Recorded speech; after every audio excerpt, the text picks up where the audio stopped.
সূরাতুল বাকারার 228 নম্বর আয়াতের তাফসীর অবলম্বনে আমার আলোচ্য বিষয় নারীর মর্যাদা ও অধিকার। নারীর মর্যাদা ও অধিকার এই বিষয়ের উপর আলোচনার প্রয়োজন হলো কেন? কারণ আমাদের সমাজে যথেষ্ট পরিমাণ শিক্ষিত লোক আছেন যারা নারী পুরুষের সমান অধিকারের আন্দোলন করে। এই সমান অধিকার আন্দোলনটা ইসলামের দৃষ্টিতে আল্লাহর বিধানে কতটুকু সঠিক বা বেঠিক এটা বোঝা সমস্ত মুসলমানদের দায়িত্ব। তাই ইসলাম নারীকে কি পরিমাণ মর্যাদা এবং অধিকার দিয়েছে এটা যদি আপনার জানা না থাকে তাহলে যারা সমান অধিকারের আন্দোলন করে এরা কি সত্যই অধিকার দিল না বঞ্চিত করলো এটা বুঝতে পারবেন। সমান অধিকারের দাবিদাররা সত্যই কি নারীর অধিকার দিতে চায় না তাদেরকে এই স্লোগানের আড়ালে নারীদেরকে তাদের অধিকার এবং মর্যাদা থেকে বঞ্চিত করার নীল নকশা বাস্তবায়নে মাঠে নেমেছে? এটা আপনারা ততক্ষণ পর্যন্ত বুঝতে পারবেন না যতক্ষণ পর্যন্ত জানা থাকবে না যে ইসলামে নারীর মর্যাদা এবং অধিকার কি পরিমাণ আছে। এ প্রসঙ্গে আমরা প্রথমেই স্মরণ রাখি, নারী পুরুষের সমান অধিকার স্লোগানটা এটা আজকাল মুসলমান সমাজে যে সমস্ত শিক্ষিত মুসলমান এই স্লোগান দিয়ে থাকেন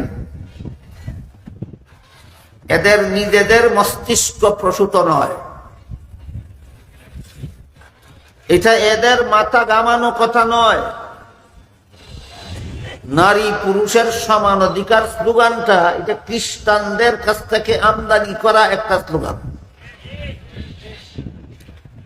এবং খ্রিস্টানদের সমাজে এই স্লোগান দেওয়ার একটা ইতিহাস আছে। খ্রিস্টানেরা কখন থেকে কোন কারণে নারী পুরুষ সমান অধিকার স্লোগান দিল এবং নারী পুরুষের সমান অধিকারের আন্দোলনে খ্রিস্টানেরা কি ফলাফল পেল সেই ইতিহাসের আলোকে আমাদের বুঝতে হবে মুসলমান সমাজে যারা নারী পুরুষ সমান অধিকারের আন্দোলন করে এরা আসলে এই আন্দোলনটা খ্রিস্টানদের কাছ থেকে আমদানি করেছে এবং মুসলমান সমাজে খ্রিস্টানদের মতবাদ চালু করার জন্য খ্রিস্টানদের দালালি করে। তাই আমরা খ্রিস্টান সমাজের এই স্লোগানের ইতিহাসটা আগে বোঝার চেষ্টা করি। আজ থেকে প্রায় 300 বছর আগে দুনিয়ার ইহুদি খ্রিস্টানেরা নারীদেরকে মানুষ মনে করত না।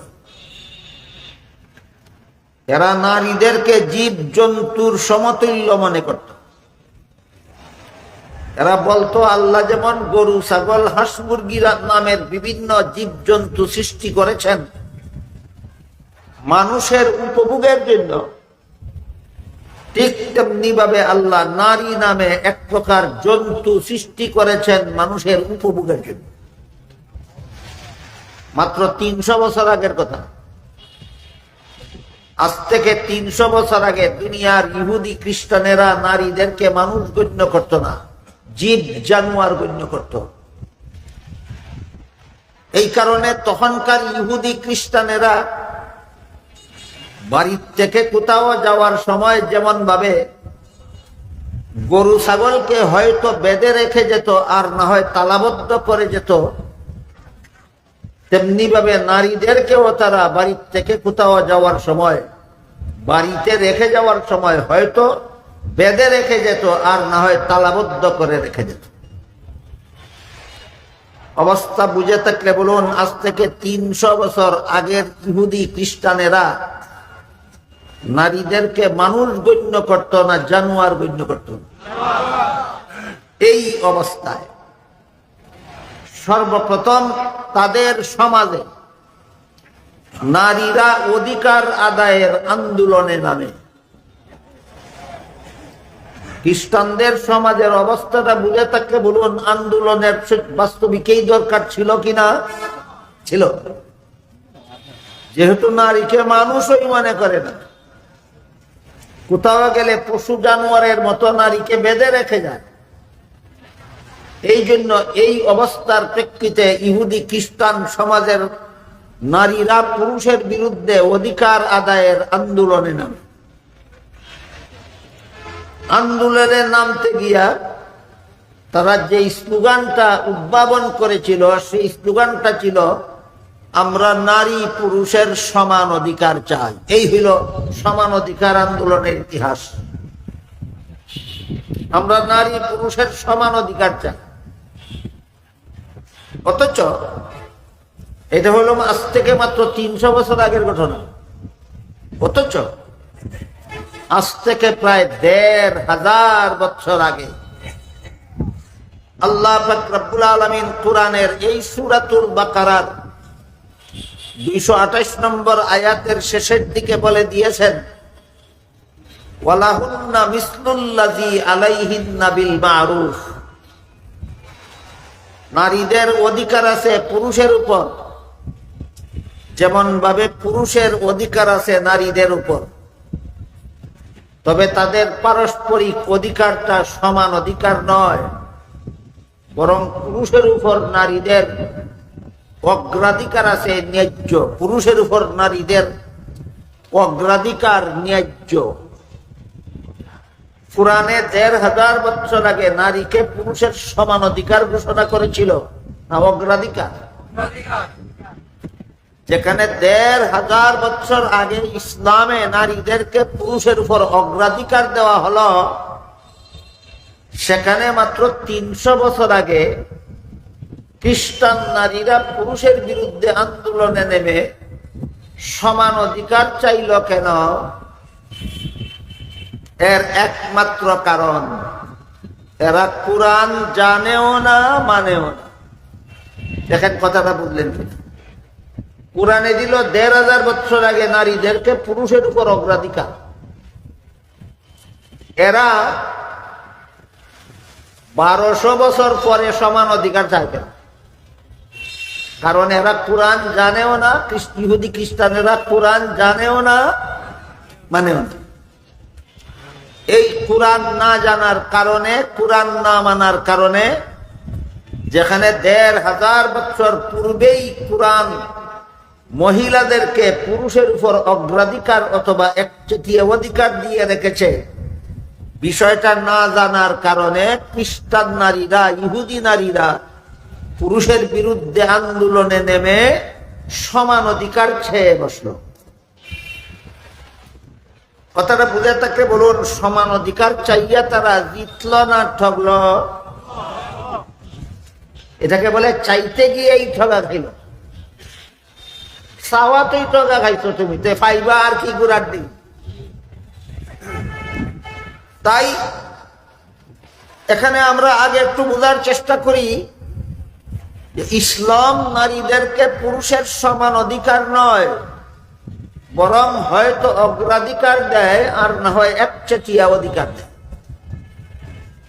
ইসলাম নারীদেরকে পুরুষের সমান অধিকার দেয় না অগ্রাধিকার অথবা একচেটিয়া অধিকার? অগ্রাধিকার অথবা একচেটিয়া অধিকার। কিভাবে দেয় আমি একটু পরে বলছি। এর আগে ইহুদি খ্রিস্টান মহিলারা যে পুরুষের বিরুদ্ধে সমান অধিকার আদায়ের আন্দোলনে নামলো, দীর্ঘদিনের আন্দোলনের পরিণতিতে ইহুদি খ্রিস্টানদের দেশের সরকারেরা তাদের সমান অধিকারের দাবি মেনে নিল। বর্তমান দুনিয়ার ইহুদি খ্রিস্টানদের দেশে সরকারিভাবে নারী পুরুষের সমান অধিকার আইন স্বীকৃত।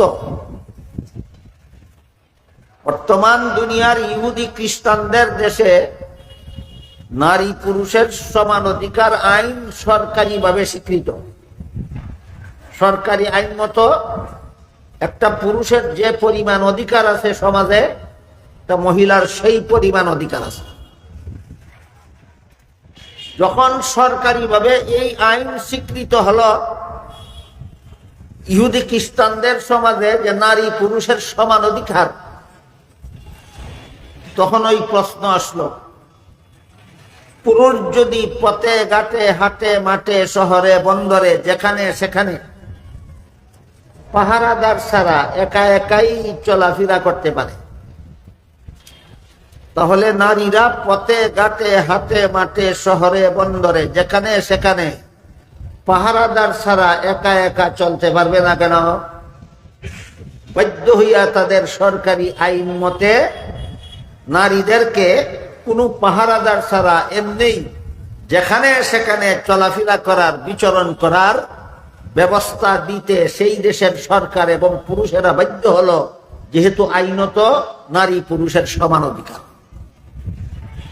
এর পরিণামে যা বিস্ফল, এর পরিণতি যে ভয়ঙ্কর পরিণতি, যে পরিণতির হাত থেকে বাঁচাবার জন্য ইসলামের স্বতন্ত্র বিধান রয়েছে, সেই বিধান তাদের না জানার কারণে, না মানার কারণে তারা নারীদেরকে পুরুষের সমান অধিকারের নামে নারীদেরকে যে পথে ঘাটে ছেড়ে দিল।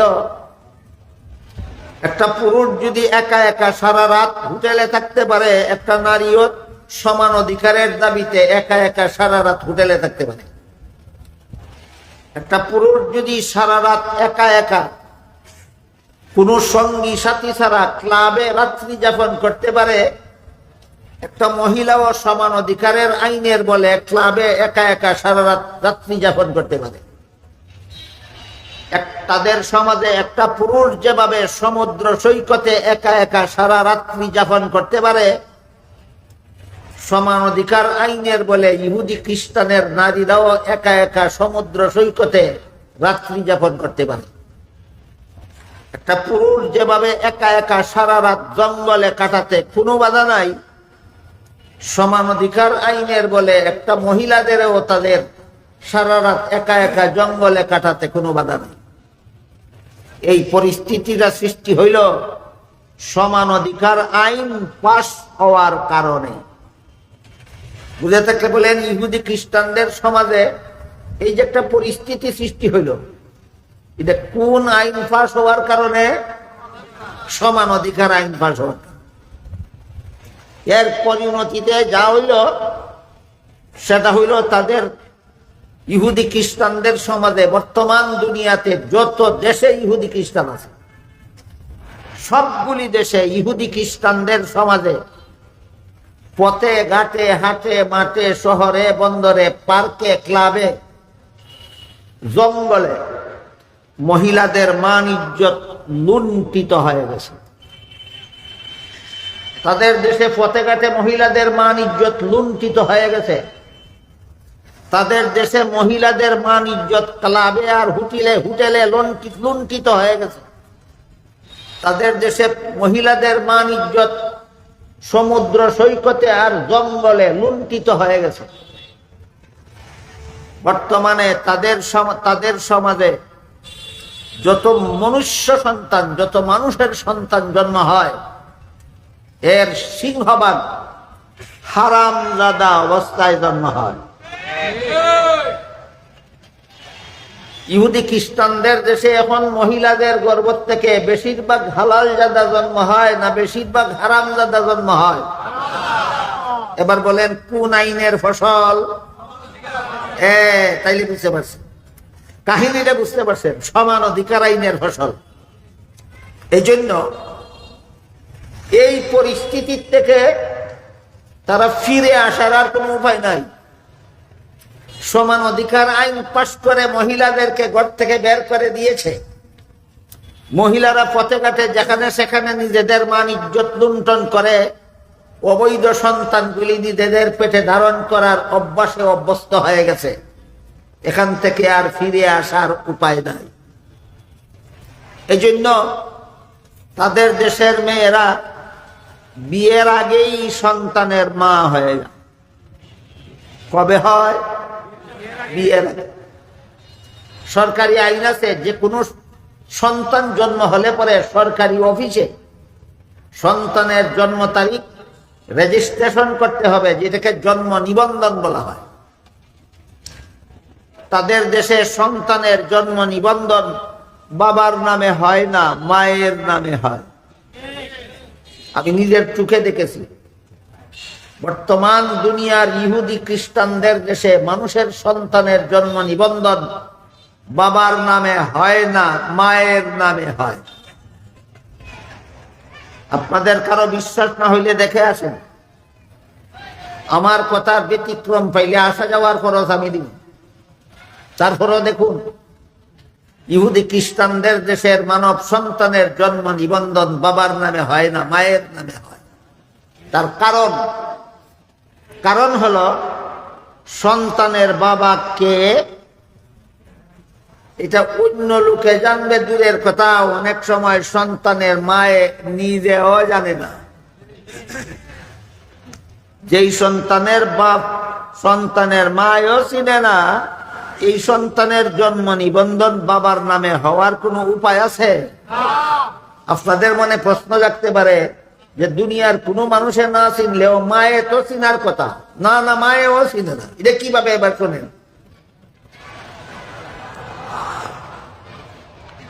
সমান অধিকার আইনের বলে একটা মহিলা এক রাত্রি যাপন করে হোটেলে একটা পুরুষের সাথে, এই মহিলাটা আরেক রাত্রি যাপন করে ক্লাবে একটা পুরুষের সাথে, এই মহিলাটাই আরেক রাত্রি যাপন করে সমুদ্র সৈকতে আরেকটা পুরুষের সাথে, এই মহিলাটাই আরেক রাত্রি যাপন করে জঙ্গলে আরেকটা পুরুষের সাথে। কোন পুরুষের সাথে রাত্রি যাপনের কারণে তার পেটে বাচ্চা আসলো সেটা সে নিজেও বুঝতে পারে না। এইভাবেই বর্তমান দুনিয়ার ইহুদি খ্রিস্টানদের দেশে মানুষের সন্তান জন্ম হয়। আপনারা কি বুঝতে পারলেন? ইহুদি খ্রিস্টানদের দেশে মানুষের সন্তান কেমনে জন্ম হয়? হারামজাদা হইয়া জন্ম হয়। এইভাবেই জন্ম হয়। যেই সন্তানের বাপ সমাজের অন্য মানুষের চিনতে দূরের কথা, সন্তানের মায়ও চিনে না। এই জন্য তাদের দেশে সন্তানের জন্ম নিবন্ধন বাবার নামে হওয়ার কোনো উপায় নাই। বাধ্য হইয়া তাদের দেশের সরকারি আইনে প্রতিটি মানব সন্তানের জন্ম নিবন্ধন মায়ের নামে হয়। সমান অধিকারের আন্দোলনে বিজয়ী হইয়া একটা গসা খাইলনি। গসা খাওয়া বুঝুন আপনারা? সমান অধিকারের আন্দোলনে বিজয়ী হইয়া একটা গসা খাইছে। কি গসা? যে তাদের দেশে আর হালাল জাদা জন্ম হওয়ার কোনো গ্যারান্টি নাই। তাদের দেশে আর হালাল জাদা জন্ম হওয়ার কোনো গ্যারান্টি নেই। এরা যখন মুসলমান দেশগুলির দিকে তাকাইয়া দেখে যে মুসলমানের দেশে তো প্রতি লাখ সন্তানের মধ্যে প্রতি 1 কোটি সন্তানের মধ্যে 1-2টা ব্যতিক্রম ছাড়া সবগুলি সন্তান হালাল জাদা জন্ম হয়। মুসলমান সমাজের প্রায় সবগুলি সন্তান হালাল জাদা জন্ম হয়, আর তাদের সমাজে প্রায় প্রতিটি সন্তান হারাম জাদা জন্ম হয়। এর দ্বারা সারা বিশ্বের বিবেকবানদের কাছে ধরা পড়ে গেল সভ্য জাতি কারা আর অসভ্য জাতি কারা।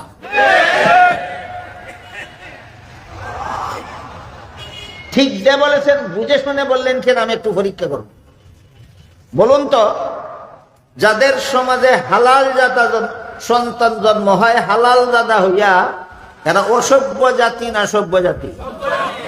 আর যাদের সমাজে সন্তান জন্ম হয় হারাম জাদা হইয়া, এরা সভ্য জাতি না অসভ্য জাতি? সারা বিশ্বের বিবেকবানদের কাছে যখন ধরা পড়ে গেল এই বিশ্বে মুসলিম জাতি হইল সভ্য জাতি আর ইহুদি খ্রিস্টানেরা হইল অসভ্য জাতি, এইটা আর সহ্য করতে পারত না।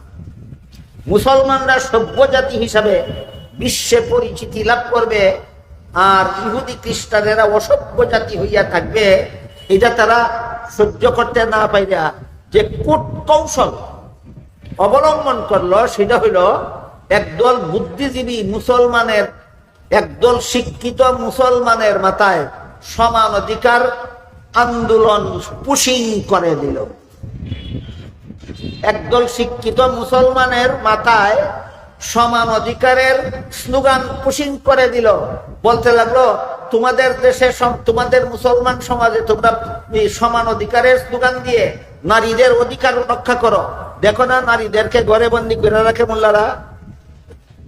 পুরুষ যদি পথে ঘাটে, হাটে মাঠে, শহরে বন্দরে যেখানে সেখানে বিচরণ করতে পারে, নারীরা কেন মোল্লাদের কথায় গৃহবন্দী হয়ে জীবনযাপন করবে?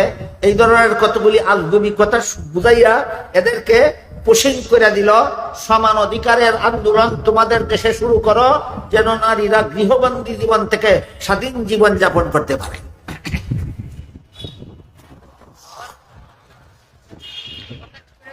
এই তাদের পুশিং করা স্লোগান মুসলমান সমাজের একদল জ্ঞান পাপী তথাকথিত শিক্ষিতদের মাথায় ঢুকল। বুঝলেন সমান অধিকারের ইতিহাস? বুঝলেন কি সমান অধিকারের ইতিহাস? এই কুচতুর ইংরেজরা, খ্রিস্টানেরা, তাদের সন্তান হারামজাদা জন্ম হয়, মুসলমানের সন্তান হালালজাদা জন্ম হয়। এমত অবস্থায় যদি তারা বলে যে আমাদের সন্তান যেখানে হারামজাদা হইয়া জন্ম হয়, সেখানে তোমাদের সন্তানকেও হারামজাদা বানাইয়া জন্ম না দিলে আমাদের মান সম্মান থাকে না, কাজেই তোমাদের মহিলাদেরকেও ঘর থেকে বের করে দাও, যেন তোমাদের সন্তান হারামজাদা হইয়া জন্ম হয়। তাইলে কোন মুসলমানের পুত্তাও এই প্রস্তাব গ্রহণ করবে না। এই জন্য ডাইরেক্ট এইভাবে না বলে একদল বুদ্ধিজীবী মুসলমানের মাথায় পুশিং করে দিল, তোমাদের মোল্লারা মহিলাদেরকে গৃহবন্দী করে জীবন কাটায়, এদেরকে স্বাধীন করার জন্য তোমাদের দেশে নারী পুরুষ সমান অধিকার আন্দোলন করা দরকার। সুতরাং ইহুদি খ্রিস্টানদের কাছ থেকে আমদানি করে একদল শিক্ষিত মীর জাফর মার্কাম মুসলমান ইহুদি খ্রিস্টানের দালাল মুসলমান সমাজে নারী পুরুষ সমান অধিকার আন্দোলন চালাচ্ছে।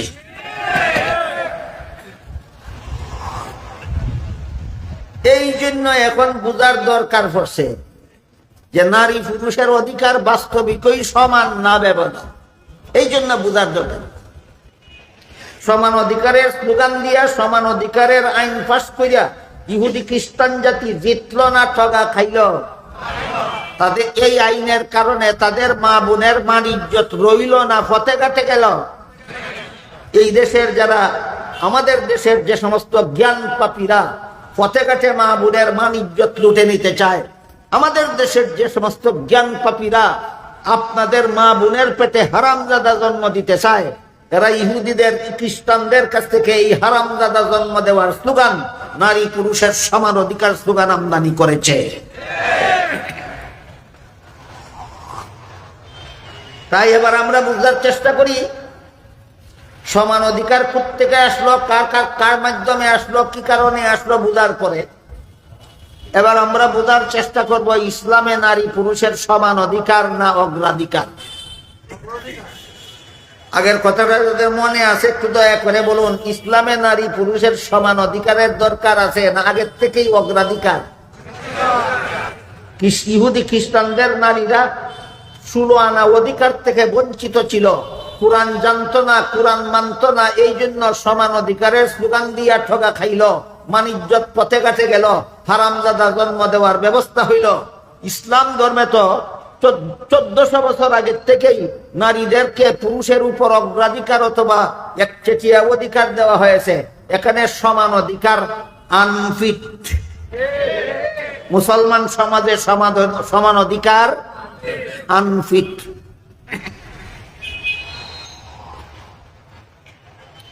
সূরা বাকারার 228 নম্বর আয়াতের যে অংশ আমি আপনাদের সামনে তিলাওয়াত করেছি, সেখানে আল্লাহ বলেন ওয়ালাহুন্না মিসলুল্লাযী আলাইহিন্না। লাহুন্না অর্থ নারীদের অধিকার, আলাইহিন্নার মর্ম পুরুষের অধিকার। আয়াতের মধ্যে আল্লাহ নারীদের অধিকারের কথা আগে বলেছেন, পুরুষের অধিকারের কথা পরে বলেছেন।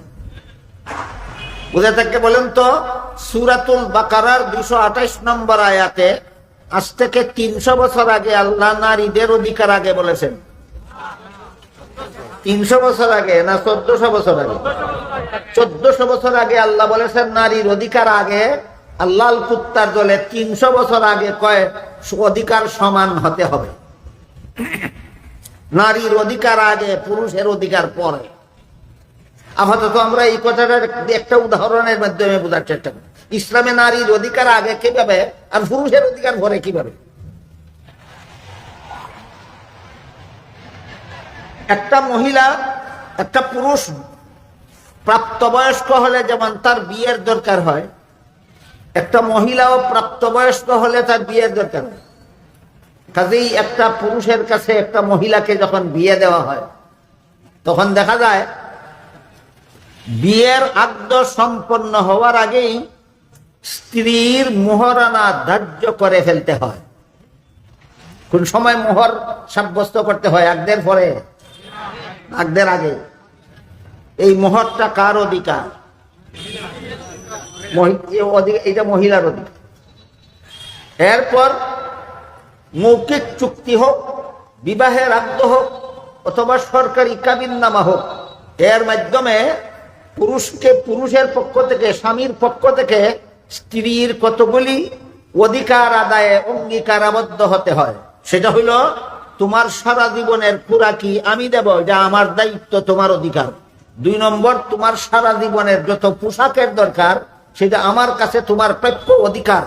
3 নম্বর, তোমার সারা জীবন সসম্মানে বসবাস করার জন্য যে বাড়িঘরের দরকার, এটা আমার কাছে তোমার প্রাপ্য অধিকার।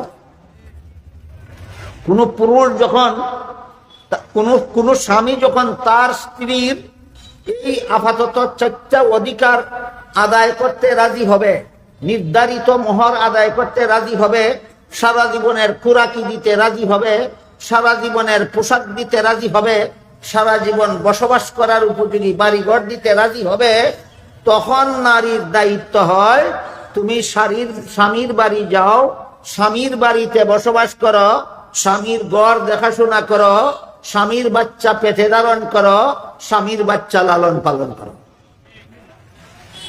স্ত্রী স্বামীর ঘরে বসবাস করবে, স্ত্রী স্বামীর ঘর দেখাশোনা করবে, স্ত্রী স্বামীর অনুপস্থিতিতে স্বামীর ঘরের মাল সামানা দেখাশোনা করবে, স্ত্রী স্বামীর সন্তান পেটে ধারণ করবে, স্ত্রী স্বামীর সন্তানকে লালন পালন করবে।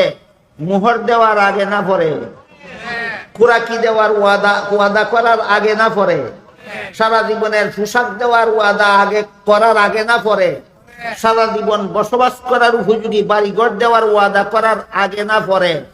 এবার বলুন, কার অধিকার আগে? নারীর অধিকার আগে। তাই আল্লাহ বলেন লাহুন্না, নারীদের অধিকার আগে, তোমরার অধিকার, পুরুষের অধিকার পরে। এখানে স্বামী স্ত্রী দুইজনের কতগুলি অধিকার আমরা পরিষ্কার ভাবে। স্বামীর কাছে স্ত্রীর অধিকার হলো সে মোহরানা পাবে। কিভাবে?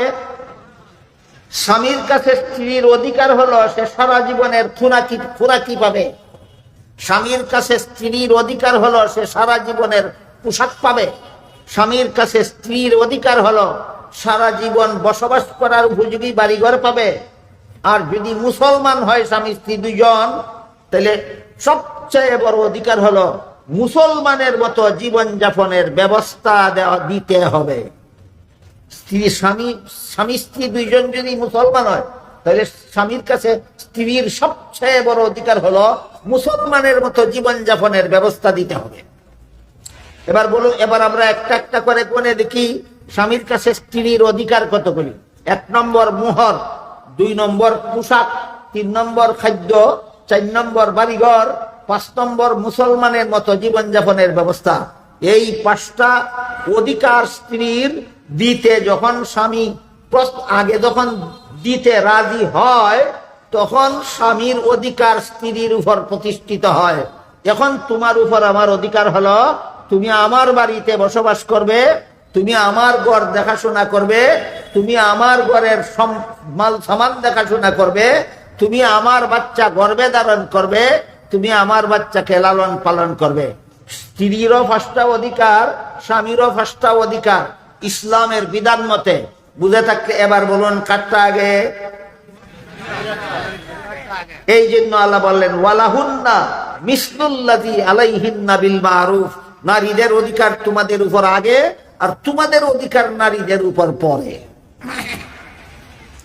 বুঝে থাকলে এবার বলুন সূরাতুল বাকারার 228 নম্বর আয়াতে আল্লাহ নারী পুরুষ সমান অধিকার সাব্যস্ত করে দিয়েছেন না নারীর অগ্রাধিকার সাব্যস্ত করে দিয়েছেন। আরেকটা উদাহরণ দিই শুনুন। আপনারা কি মনে করেন ইহুদি খ্রিস্টানদের কাছ থেকে আমদানি করা নারী পুরুষের সমান অধিকার মতবাদের মাধ্যমে আপনাদের সমাজে মহিলাদের মান ইজ্জত পথে ঘাটে লুণ্ঠিত হোক, সেটা কি আপনারা চান? তাদের মতো আপনাদের সন্তান হারামজাদা হইয়া জন্ম হোক, এটা কি আপনারা চান? তাহলে এইগুলির দাঁত ভাঙ্গা জবাব কোরআনে যেভাবে দেওয়া আছে সেভাবেই আপনাদের সকলের বুঝতে হবে।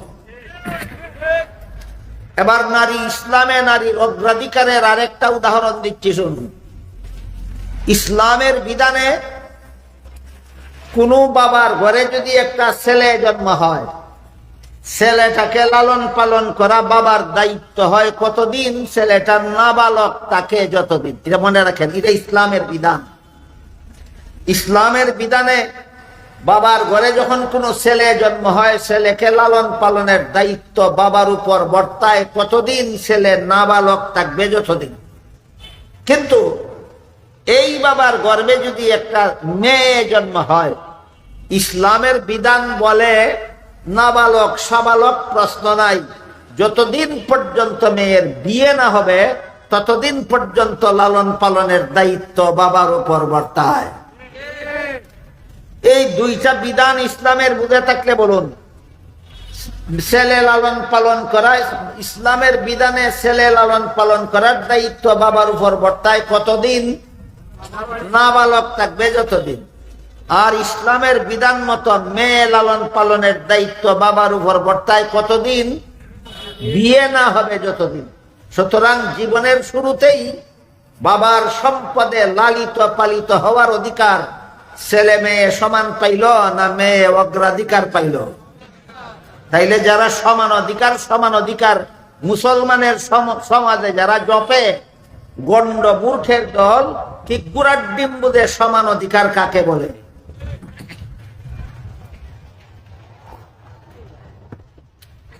এরপরে গেল দুইটা সমান অগ্রাধিকারের উদাহরণ।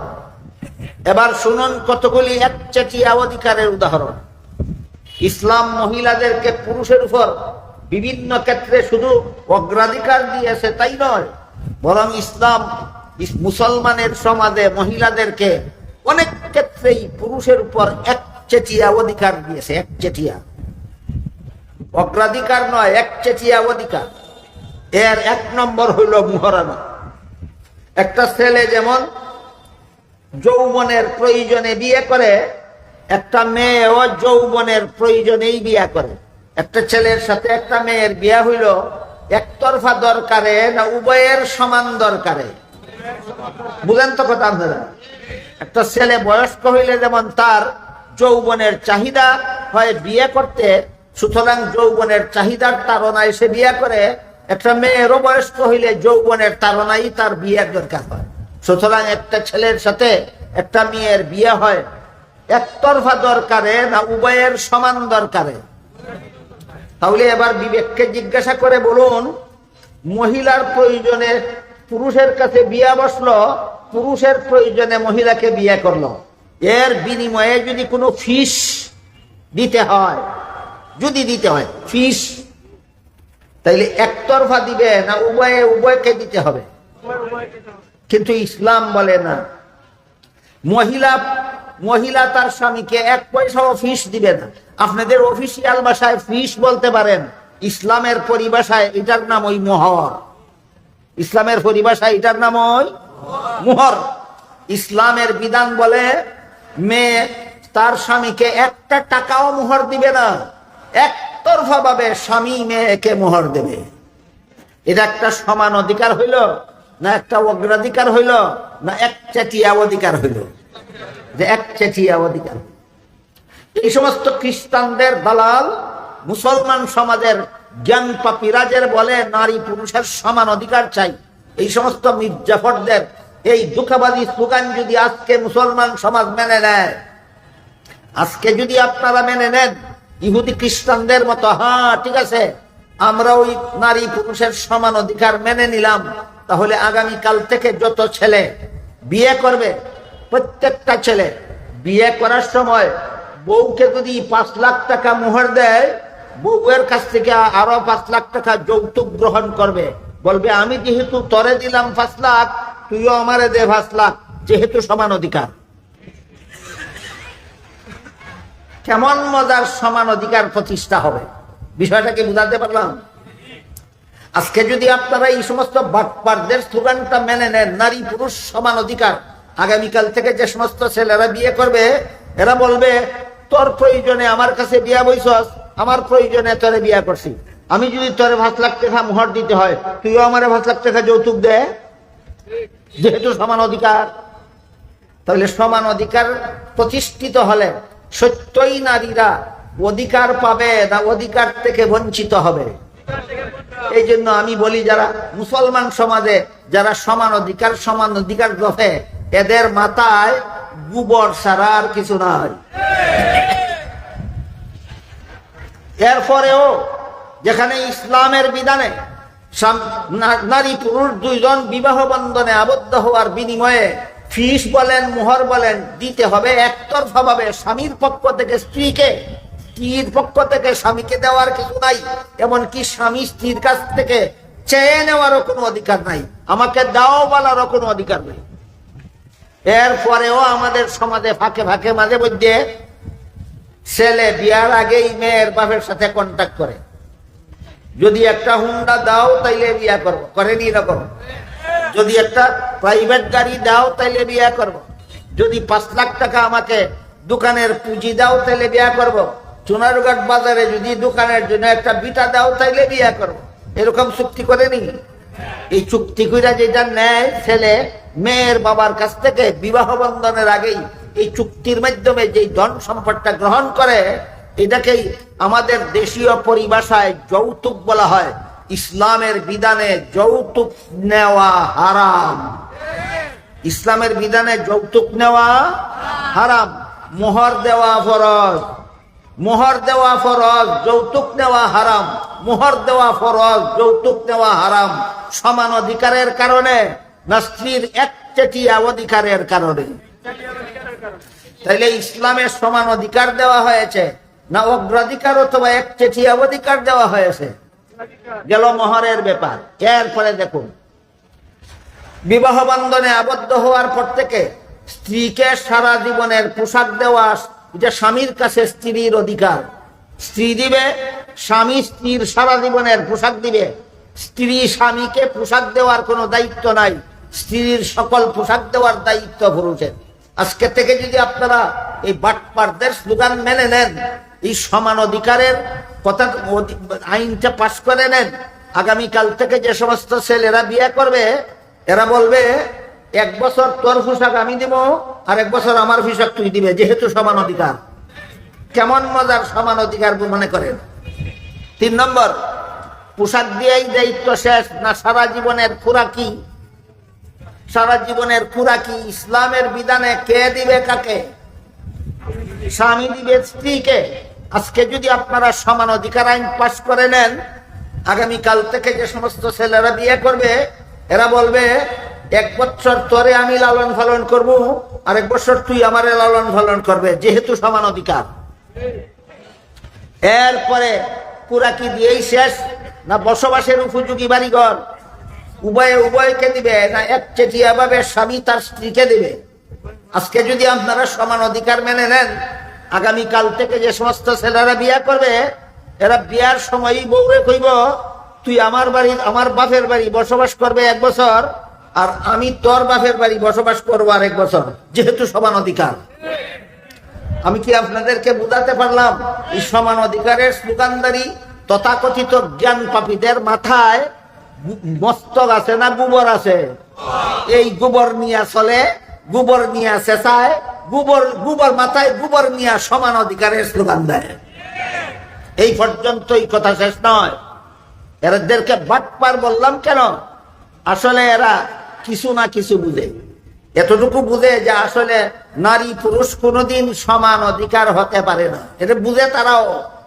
যে সমস্ত পুরুষেরা সমান অধিকার স্লোগান দেয়, এরাও বুঝে সমান অধিকার হতে পারে না। যে সমস্ত মহিলারা সমান অধিকার স্লোগান দেয়, এরাও সমান অধিকার হতে পারে না বুঝে। তাইলে দেয় কেন? এটা একটা রহস্যজনক ব্যাপার। এটাই আপনাদের বুঝার ব্যাপার। সমান অধিকারের স্লোগান যে সমস্ত নারী পুরুষে দেয়, এরাও বুঝে সমান অধিকার হতে পারে না। বুঝে যে আমি কেমনে বুঝলাম? আপনাদের মনে প্রশ্ন জায়গা দরকার যে তারা যে বুঝে, এটা আপনি কেমনে বুঝলেন? আমি কেমনে বুঝলাম? হিসাবটা আপনাদের দিই। যে সমস্ত পুরুষেরা সমান অধিকারের স্লোগান দেয়, এদের করে বাচ্চা কাচ্চা জন্ম হয় কিনা? শুধু একটা না কয়েকটাই জন্ম হয়? একটা বাচ্চা বউয়ের ভেটো দিয়া আর একটা বাচ্চা নিজের ভেটো নেয় না সবগুলি বউয়ের ভেটো দেয়? এই বাটফার, সমান অধিকার গেল কোথায়? এই বাটফার, কইয়া যা, সমান অধিকার গেল কোথায়? বাচ্চা ভেটো নিয়ে 10 মাস কাটাইতে কষ্ট লাগে না? বাচ্চা প্রসব করতে কষ্ট লাগে না? বাচ্চারে 10 বছর পর্যন্ত আগানি মুতানি খাওয়ানি দুল পারানি কষ্ট লাগে না? সবটা তোর বউয়ের গারো দিলে। প্রথম সন্তানেরও যাবতীয় দায়িত্ব দিলে তোর বউয়ের গারো, দ্বিতীয় সন্তানেরও যাবতীয় দায়িত্ব দিলে তোর বউয়ের গারো, সবগুলি সন্তানের এই সমস্ত দায়িত্ব দিলে তোর বউয়ের গারো। সত্যই যদি তুই মনে করো সমান অধিকার, একটা বউয়ের ভেটো দিয়ে আর একটা নিজের ভেটে নিলে না কেন? কথা বুঝলেন কিনা? কাজেই এই বাটপারেরাও বলে আসলে সমান অধিকার না। তাহলে দেখ বলে কেন? এখন হইল প্রশ্ন, তাইলে বলে কেন? যে সমস্ত পুরুষরা সমান অধিকার বলে, এরাও বুঝে আসলে সমান অধিকার নাই। তাহলে বলে কেন? যে সমস্ত মহিলারা সমান অধিকার বলে, এরাও বুঝে আসলে সমান অধিকার নয়। তাহলে বলে কেন? আপনারা যদি আমার কথার মধ্যে কোনো অশালীনতা আমার অনিচ্ছায় চলে আসে, দয়া করে মাফ করবেন। যদি বলেন তাইলে একটা কিচ্ছা কই আগে, এর হলে বাকি কথা কই, একটা গল্প কই আগে। এক বৈরাগ্যা আর এক বৈরাগ্নী জঙ্গল থাকতো। কই জঙ্গল তাকে তপ জপ করে। এরা হইল সংসার বিরাগী, মানুষের সমাজ বাস করে না। ছোট্টখাটো একটা কুড়ে ঘর বানাইয়া জঙ্গল থাকে। একদিন গভীর রাতে ঝড় বৃষ্টি শুরু হইল। ঘন্টার পর ঘন্টা ঝড় বৃষ্টি চলছে তো চলছে, এই কোনো বিরাম নাই। হঠাৎ বৈরাগ্যায় কয়, বৈরাগ্নী আমার পেশাবে ধরছে, এখন দরজা না খুললিয়া পেশাব না করিয়া আর জান বাঁধবে না। বৈরাগ্নী কয়, দরজা খোলা যাবে না, দরজা খুললে তুফানে ঘরটা উড়াইয়া নিয়ে যাইবে। কয়তে আমি পেশাব কেমনে করবো? কয় আমি জানালার নিচে বসি, আমার গাড়ে ফাড়াই দিয়া দাঁড়াও, জানালাটা সামান্য ফাঁক কইরা ফাঁকিটা বাইরে পেশাব করে দাও। বৈরাগ্নীর বুদ্ধিমতো বৈরাগ্নী বইল জানালার নিচে, আর বৈরাগ্নীর 2 কাঁধে 2 পায়ে ফাড়া দিয়া দাঁড়াইয়া জানালা সামান্য 1/2 ইঞ্চি পরিমাণ ফাঁক কইরা ফাঁকে দাঁড় বৃষ্টি চলছে তো চলছেই, থামে না। আর 1 ঘন্টা পরে বৈরাগ্যা এবার তো আমারও পেশাব না করলে আর জান বাঁচত। বৈরাগ্য চিন্তার কোনো কারণ নাই, সমান অধিকার। আমার দরকারের সময় যখন তোর গাঢ় ভাড়াই দিয়া কামসারছি, তোর দরকারের সময় আমার গাঢ় ভাড়াই দিয়া কামসার। যখন বৈরাগ্যা বইছে জানালার নিচে, আর বৈরাগ্নী খার হইছে বৈরাগ্যার গাঢ় ভাড়াই দিয়া, জানালা একটুখানি ফাঁক কইরা যখন সেটা দিছে, সবটা জানালার বাইরে গেছে না বৈরাগ্যার মাথা। এই হইল সমান অধিকারের ফসল। বুঝে আসছে কিনা? এই হইল কিসের ফসল? এই জন্য কইছি, এই বৈরাগ্যও বুঝে আসলে সমান অধিকার না, সম্ভব নয়। বৈরাগ্যও বুঝে আসলে সমান অধিকার সম্ভব নয়, বৈরাগ্যও বুঝে আসলে সমান অধিকার সম্ভব নয়। এবার তাহলে আমাদের বুঝার ব্যাপার, তাহলে বলে কেন? বলে শুধু মহিলাদেরকে গৃহবন্দিত্ব থেকে মুক্ত করার জন্য। ওই তাদের ভাষায় গৃহবন্দী। মোল্লারা মহিলাদেরকে পর্দার নামে গৃহবন্দী করে রাখে, এখান থেকে মুক্ত করার জন্য বলে। পুরুষ যেমন ভাবে পথে ঘাটে যেখানে সেখানে স্বাধীনভাবে ঘোরাফেরা করতে পারে, সাথী লাগে না, সঙ্গী লাগে না, পাহারাদার লাগে না, মহিলারাও যেখানে সেখানে একা একা ঘোরাফেরা করতে পারবে। এই কথাটা বাস্তবায়ন করার জন্য সমান অধিকার বলে। সমান অধিকার যে হইতে পারে না বুঝে, কিন্তু বলে কেন? মহিলাদেরকে ঘর থেকে বের করে পথে ঘাটে উপভোগের ব্যবস্থা করার জন্য। এই কারণে বলে। কাজেই তাদের সমান অধিকার বলা সৎ উদ্দেশ্য না অসৎ উদ্দেশ্য? অসৎ উদ্দেশ্য বলে। কারণ যে মনিবরার কাছ থেকে স্লোগান শিখিয়াইছে, ওই মনিবরার কাছ থেকেই শিখিয়াইছে যে সমান অধিকারের দোহাই দিয়া যদি ঘর থেকে বাইর করে মহিলাদেরকে পথে ছাইড়া দেওয়া যায়, তাইলে যেখানে সেখানে উপভোগ করতে আর কোনো অসুবিধা থাকে না। যেহেতু বৃষ্টি পড়ে, এই জন্য আমার কথা অসমাপ্ত রইল। ইনশাআল্লাহ যদি আগামীতে আর কোনোদিন আল্লাহ তৌফিক দান করেন, বাকি কথা বলার চেষ্টা করব। আল্লাহ আপনাদের আমাদের সবাইকে আমল করার তৌফিক দান করুন, আমিন। সুবহান রাব্বিকা রাব্বিল ইজ্জাতি আম্মা ইয়াসিফুন।